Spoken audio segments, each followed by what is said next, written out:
नमस्कार दोस्तों, दिल्ली सरकार और केंद्र सरकार एक बार फिर से आमने सामने आ गए हैं। इस बार की तकरार का मुद्दा यह है कि दिल्ली सरकार का यह आरोप है कि केंद्र सरकार ने दिल्ली सरकार की मुख्यमंत्री हर घर राशन डिलीवरी योजना पर रोक लगा दी है।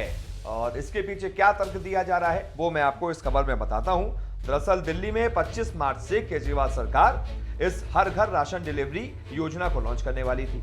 इस योजना का नाम मुख्यमंत्री घर घर राशन योजना नाम दिया गया था, लेकिन सूत्रों के मुताबिक केंद्र सरकार ने दिल्ली सरकार के खाद्य आपूर्ति सचिव को एक पत्र लिखा है और उसमें अपील की है कि इस योजना को शुरू ना करें।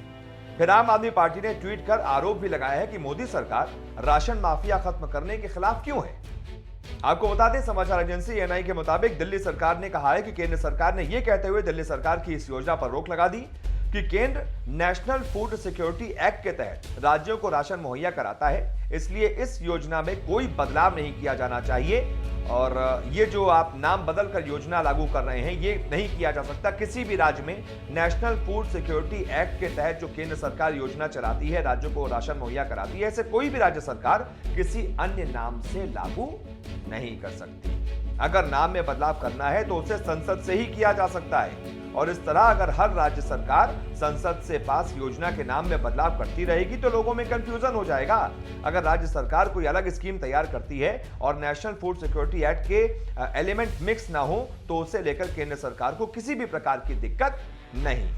आपको बता दें, राशन डिलीवरी योजना दिल्ली सरकार के सबसे खास प्रोजेक्ट्स में से एक है, जिसका ऐलान जनवरी में किया गया था। इस स्कीम के तहत हर दिल्ली वासी को जो राशन लेने के लिए सरकारी दुकान पर आना पड़ता था, उसकी छुट्टी हो जाएगी और लोगों के पास स्कीम के तहत ऑप्शन रहेगा कि अगर किसी को होम डिलीवरी चाहिए तो वो भी मिल जाएगी। कोई दुकान से लेना चाहेगा तो वैसा भी ऑप्शन लागू रहेगा।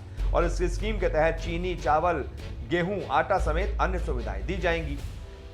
तो इस पर दिल्ली सरकार और केंद्र सरकार के बीच जो है एक बार फिर से टसल हो गया, यानी कि तकरार हो गई है। पहले ही एनसीटी एक्ट के संशोधित बिल को लेकर विवाद हो रहा था और अब उस विवाद में और ज्यादा उस आग में घी डालने का काम किया है इस नई योजना ने, जिस पर केंद्र कह रहा है कि आप इसको लागू मत कीजिए। देखते हैं आगे क्या क्या होता है। यही होगा दिल्ली और केंद्र सरकार में इस तरीके का टसल जो है और टशन जो है वो बड़ी सालों से चलती चली आ रही है और मुझे लगता है आगे भी ये जारी रहेगा। जब तक दिल्ली और केंद्र में एक ही पार्टी की सरकार नहीं आ जाती तब तक ये टकराव तो जारी ही रहेगा। बहुत बहुत शुक्रिया। फिलहाल इस पूरे मुद्दे पर आप क्या सोचते हैं, राय जरूर दीजिएगा।